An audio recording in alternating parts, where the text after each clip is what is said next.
Sinagot ng mga tauhan ng Philippine Charity Sweepstakes Office o PCSO ang ilang isyu na kanilang kinakaharap. Ito'y sa kanilang pagharap sa Senado kung saan binigyang linaw nila ang ilang alegasyon na ibinabato sa kanila.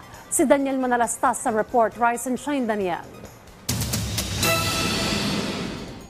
Isa-isang sinagot ng Philippine Charity Sweepstakes Office ang mga isyu na bumabalot sa kanilang ahensya sa pagharap sa Senado. Isa na riyan ang alegasyon na mayroong umano'y multiple winners kung saan piniwanag ng PCSO na kadalasan sa mga ito ay claimants lang. Pinaliwanag rin kung ano nga ba ibig sabihin kapag sinabing claimants. Your Honor, we are definitely that they are definitely claimants, and of course in the interpretation of the law, they are also winners because their instrument po ito. Wala pong information yung ticket. So whoever is the holder of that instrument, of that ticket, can claim.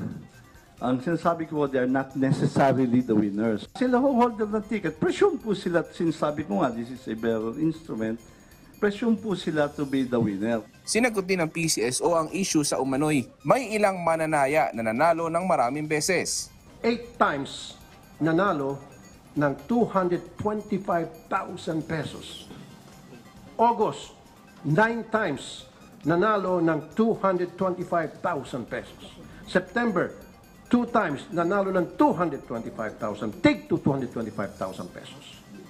October, 1, 2, 3, 4 times nanalo ng tig 225,000 pesos. November, 9 times nanalo ng tig 225,000 pesos. Your Honor, yan po yung sinasabi kong lotto agent na pinakikiusapan ng mga kanyang bettors, and definitely when he goes to the branch, kasi 10,000 and below, kaya pa po yan ng outlet. May binunyag naman si Senator Raffy Tulfo na may nag-invest umano na nasa 90 million pesos sa loto at nanalo raw ng higit 600 million pesos. Ayon kay Tulfo, wala naman siyang nakikitang illegal dito, pero nagtataka pa rin ang senador. 600 million. At ang tinayaan niya ay System 12. One person, may-ari siya. Maybe siyang may-ari, maybe hindi. Para nag-invest siya ng 90 million. Titi 30 million each outlet. Ang nakikita ko lang problema, yung bang bago siya mag-invest ng 90 million, saka tinaasan yung prize fund, yung jackpot, dinagdagan ng 500 million to make it 600 million para ma-accommodate yung kanyang kapital. Yung jackpot namin, hindi naman po tinamaan yun instantaneously. Nag-run pa po yun eh.